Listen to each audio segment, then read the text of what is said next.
Let's move on to some of the core issues of the European Union that I wanted to discuss. Let's start with something that unfortunately Belgium isn't doing too well at currently, the vaccination. Now, my question with regard to the vaccination program of the EU was, is the struggle that we are seeing within the European Union with reports that Germany is trying to buy its own pile of vaccine? I think Cyprus is asking Israel for help, and France is being accused of, even though they've denied it, France is being accused of preferring Sanofi over other companies. And so, is all of this an indication of what we can expect in general in the world once the vaccines become more prevalent? Good question. Is this what to expect? I mean, it's something that I would have expected the whole time. I mean, in the EU, the member states will always go and look after their own populations first. That's the agreement. It's an understanding. I think, I don't know, like, it's a I mean, this is my opinion, right? I'm not really used to saying these kind of things, but I think when it comes to vaccination programs, I mean, it's been a bit of a mess, right? That's generally accepted the way that it comes to work.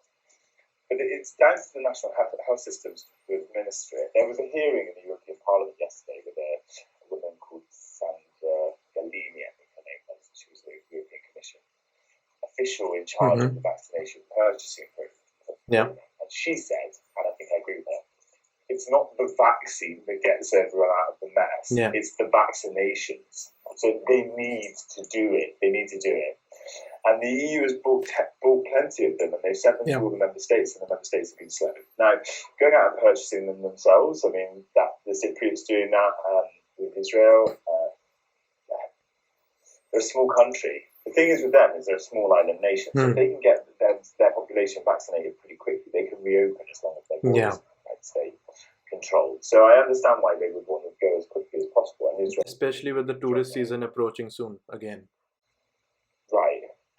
The Germans, I mean, it's a bit of a bad look for them, but they're in an election year as well, remember, and there's a lot of machinations of people trying to get that chancellery. And the French will always back a French company. I mean, this is it, but it's not been approved yet. So there's another French one as well. Galneva, a new one that went through processes for the Commission. It's third stage of trial. It's the French pushing that. French pharmaceutical companies will always be backed by the French government. That makes economic sense. Yeah, I think as well. I think one of these things is like, this is a short period of a bit of a mess. The vaccination strategies aren't about a few weeks after it's being approved. They're like months, if not years long things to try and eradicate diseases. So I think the real assessment will come in whether we get a summer holiday. I think that's the reality of it. Yeah, that's true. Now, this is another topic that I really wanted to get the take of a Brussels correspondent on. The agreement, the Comprehensive Agreement on Investment, I think, CAI, between the European Union led by Germany and China. Is this something that, I'll tell you the narrative that I've heard about it, and you can tell me how correct it is. From the people that I follow, the experts that I follow on Twitter, the thing I've heard is, one, that the German companies have a lot of investments already in China, and they are heavily invested in China, and so it makes economic sense for Germany to promote an agreement with China. The second thing is, Germany really pushed for it, and Italy and other countries in the EU maybe weren't happy with the fact that, okay, Angela Merkel, I think they were leading one of the bodies of the EU, was on the call. But why was Emmanuel Macron on that conference call? If you know the conference call I'm talking about, the famous image. What was Macron doing there? And so is this something that Germany and France are trying to force down the EU's throat? And is that something the EU Parliament will accept? Yeah, good question. China investment partnership is so intriguing. It's something that is a real priority because there's no question China is considered aggressive in both trade and investment in the European Union. Yeah. I think what was fascinating is when you look at Brexit as well, and that call you're talking about with Macron and Merkel joining the EU leaders, is how the EU, when they said, like, with Brexit, they were like, you you speak to Michel Barnier, the chief negotiator of the EU, and that's it. You don't speak to the leaders. Immediately they start negotiating with China, and Macron and Merkel come in. The thing with the China agreement is probably it's something that has to be done. The current sort of tit for tat, anti-trust, on dumps of sort of steel products and whatever, and the how difficult it is for European companies. They have to buddy up with a Chinese company when they go there. It's a pretty thin agreement, this though, that they're putting together. It's literally about trying to get investments in. I think what they're trying to do is open the door. I think what you mentioned is quite interesting. You mentioned Italy there as being one that perhaps isn't so in favour of it. The Chinese Belt and Road Initiative, there's quite a few of those countries that weren't very happy with this investment agreement that took a bit of money from the Chinese in the Belt and Road Initiative. Germany included, like one of those plants in Duisburg in Western Germany, where sort of stopping them as a huge Belt and Road centre funded by China. I don't know. I think it's going to be really interesting. I think the European Parliament's going to have a big old fight over it. Strategically, I think probably the Commission and the EU leaders feel that they've got it right.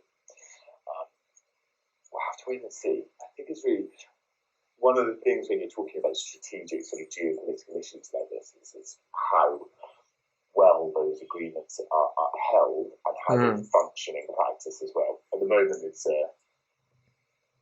sort of theoretical, right? So we'll have to wait and see. But the Biden administration can't be happy about it. Absolutely not. I mean, that's not no American president, Republican, Democrat, whatever, is going to like seeing Europe move closer to China. That's not a strategic desire from the White House, whoever's in there. Now, you have worked on the NATO as well. I have seen your old TRT World videos of a young Jack Parrock in a NATO summit. My question to you is, with Turkey becoming increasingly independent in its military, in its foreign policy approach, shifting away from the traditional US ally image and becoming an alternate voice in the Islamic world with Saudi Arabia, how does all of this dynamic, and working more with Beijing and Moscow, how does this relate to the NATO, and how does this weaken NATO, especially with the dispute with France as well? So in all of this included, is NATO a pretty weak organization at the moment? Was Trump right? Yeah, NATO. So personal feelings about this, I mean, I have many. I think there's a sense in Europe, and I hear some voices that I think have, I certainly think that they have a point of this sort of suggestion of Europe still being a sort of protectorate of the United States, a military protectorate, and especially with Brexit now, that's certainly true.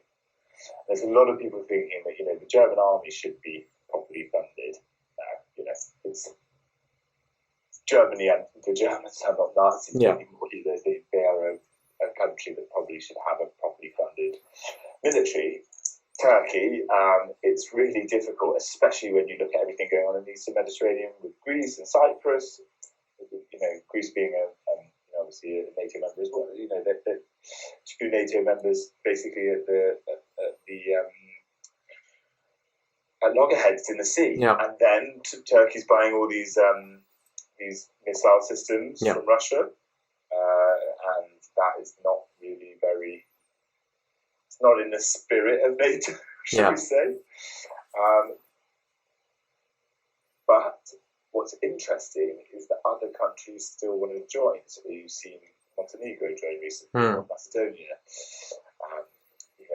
Those processes are. It's still desirable. It's still a badge of honour, and also it gives so there's this thing called Article 7. Was it Article 5? Article 7 I'm not sure. of the NATO agreement, which is either 7 or 5, apologies. Article 7, which is one for all. So if one member is attacked, all the other ones will come in. And so what's, that side of things, that sort of backing, is a desirable thing to be a member of. How it functions, whether the European countries should sort of step out of the shadow of the Americans and start sorting out their own defence. I mean, I think that's a sort of general agreement. And every US president, Barack Obama, was so hard on NATO. What Trump was doing is absolutely not new at all. Obama would come to Brussels and, in a very different style, would be really angry with other European leaders and make it super clear that he wanted them to raise their defence spending. So, yeah.